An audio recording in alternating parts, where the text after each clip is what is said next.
सभी साधर्मियों को सविनय जय जिनेन्द्र। इष्टोपदेश शास्त्र समस्त पापों का नाश करने वाला, कल्याणों को बढ़ाने वाला, धर्म से संबंध रखने वाला, भयवेजों के मन को प्रतिबुद्ध सचेत करने वाला यह इष्टोपदेश शास्त्र श्री पूज्यपाद स्वामी द्वारा विरचित आध्यात्मिक ग्रंथ भेद ज्ञान एवं आत्मानुभव के लिए अत्यंत उपयोगी है।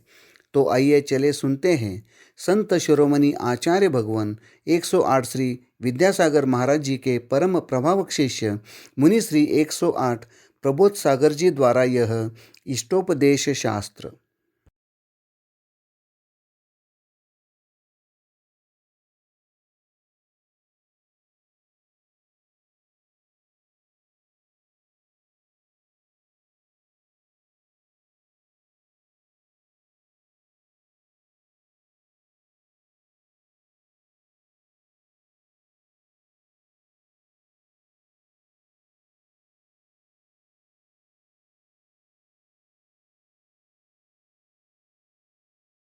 यस्य स्वयं स्वभावाप्ति प्रभावे कृष्णकर्मणः तस्मै संज्ञानरूपाय नमोऽस्तु परमात्मने।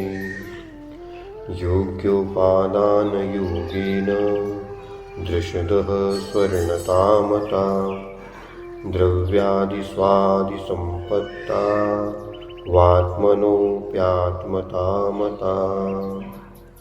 वरं व्रतैः पदं दैवं नाव्रतैर्व्रतनारकम् छायातपस्थयोर्भेदः प्रतिपालयतोर्महान्। यत्र भावः शिवं दत्ते द्यौः कियद्दूरवर्तिनी यो नयत्याशु गव्योतिं क्रोशार्थे किं ससीदति।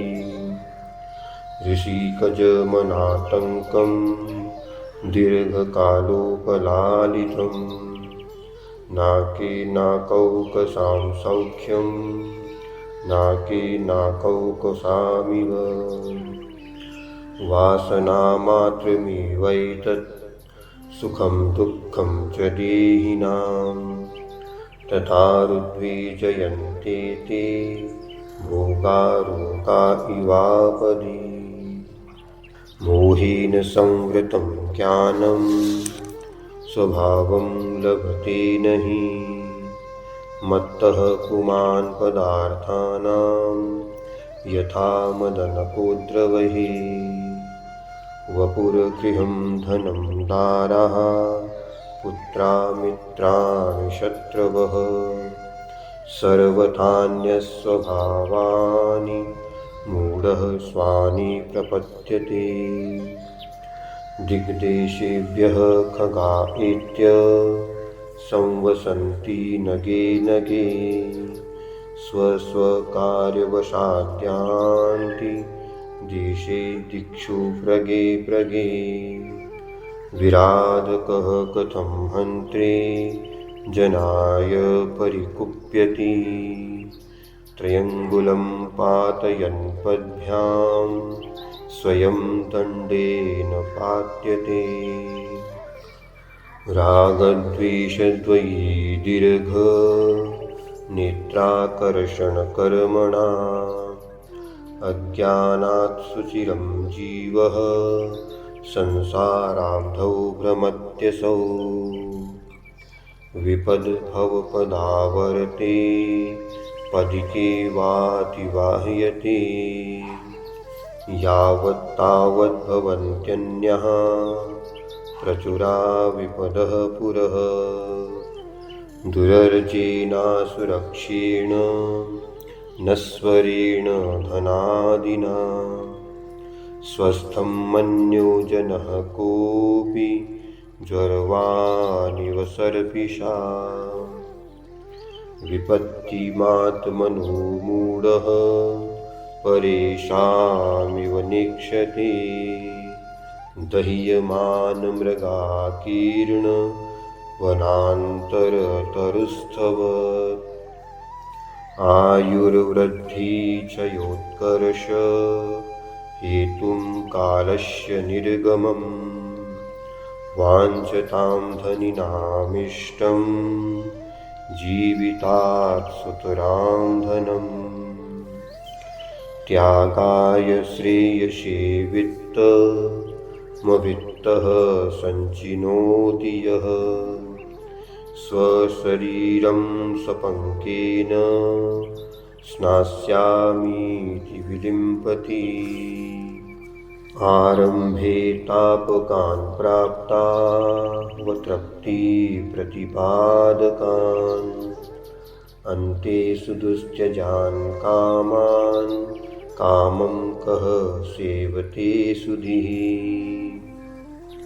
भवन्ति प्राप्य यत्सङ्गमशुचीनि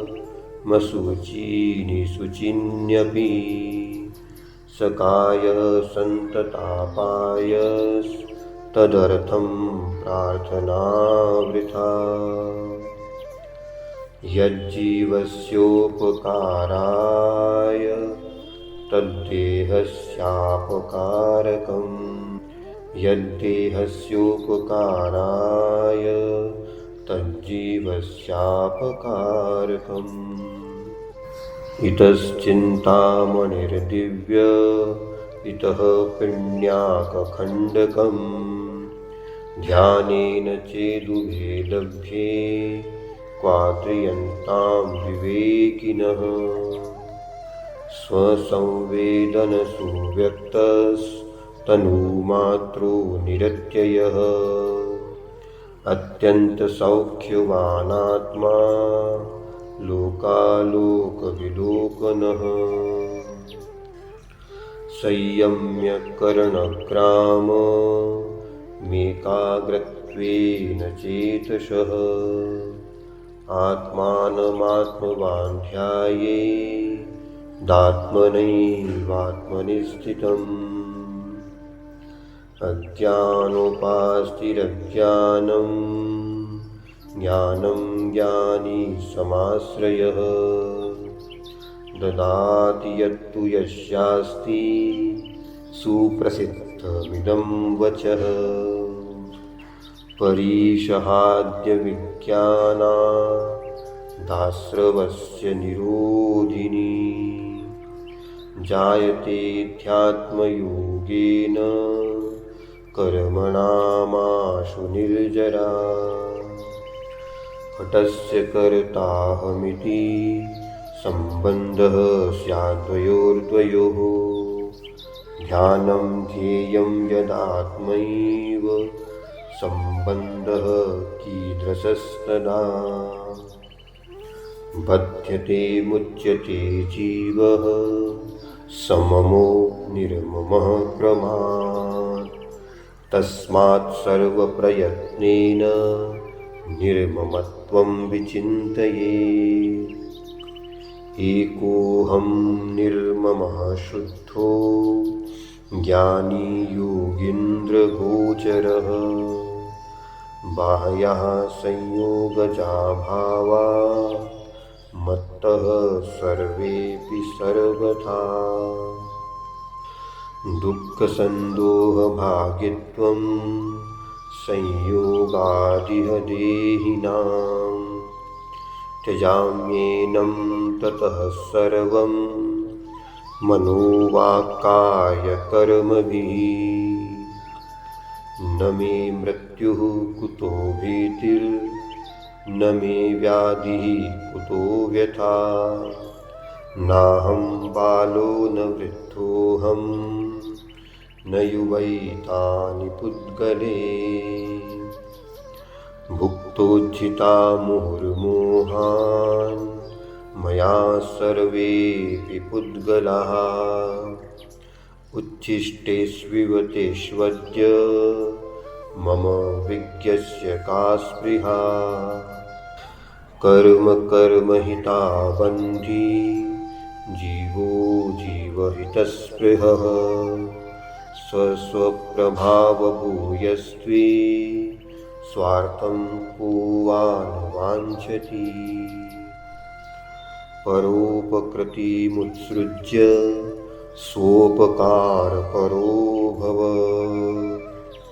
उपकुर्वन् परस्याज्ञो दृश्यमानस्य लोकवत् गुरूपदेशादभ्यासात् संवित्तेः स्वपरान्तरम् जानाति यः स जानाति मोक्षसौख्यं निरन्तरम् स्वस्मिन् सदभिलाषित्वादभीष्टज्ञापकत्वतः स्वयं हितप्रयोक्तृत्वादात्मैव गुरुरात्मनः नाज्ञो विज्ञत्वमायाति विज्ञो नाज्ञत्वमृच्छति निमित्तमात्रमन्यस्तु गतेर्धर्मास्तिकायवत् अभवच्चित्तविक्षेप एकान्ते तत्त्वसंस्थितः अभ्यस्येदभियोगेन योगी तत्त्वं निजात्मनः यथा यथा समायाति संवित्तौ तत्त्वमुत्तमम् तथा तथा न रोचन्ते विषयाः सुलभापि यथा यथा न रोचन्ते विषयाः सुलभापि तथा तथा समायाति संवित्तौ तत्त्वमुत्तमम् निशामयति निःशेषमिन्द्रजालोपमं जगत् स्पृहयत्यात्मलाभाय गत्वान्यत्रानुतप्यते इच्छत्येकान्तसंवासं निर्जनं जनितादरः निजकार्यवशात् किञ्चित् दुःख्वा विस्मरति द्रुतम् ब्रुवन्नपि न ब्रूते गच्छन्नपि न गच्छति स्थिरीकृतात्मतत्त्वस्तु पश्यन्नपि न पश्यति किमिदं कीदृशं कस्य कस्मात्वेत्य विशेषयन् स्वदेहमपि नावैति योगी योगपरायणः यो यत्र निवसन्नास्ते स तत्र कुरुते रतिम् यो यत्र रमते तस्मादन्यत्र स न गच्छति अगच्छंस्तद्विशेषाणां मनभिज्ञश्च जायते अज्ञाततद्विशेषस्तु बध्यते न विमुच्यते परः परस्ततो दुःखमात्मैवात्मा ततः सुखम् अत एव महात्मानस्तन्निमित्तं कृतोद्यमः अविद्वान् पुद्गलद्रव्यं यो विनन्दति तस्य तत् न जातु जन्तुः सामीप्यं चतुर्गतिषु मुञ्चति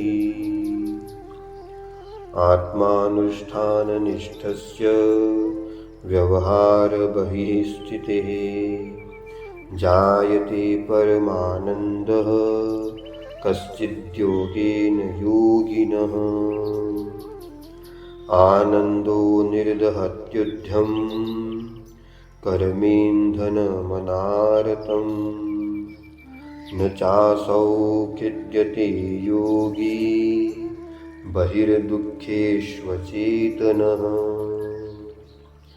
अविद्याभिदुरं ज्योतिः परं ज्ञानमयं महत् तत्प्रष्टव्यं तदेष्टव्यं तद्द्रष्टव्यं मुमुक्षुभिः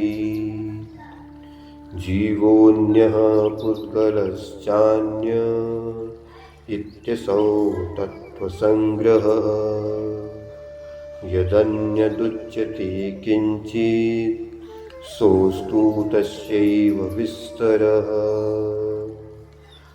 इष्टोपदेशमिति सम्यगधीत्य धीमान् मानापमानसमतां स्वमताद्वितन्य मुक्ताग्रहो विनिवसन् सजने वनेवा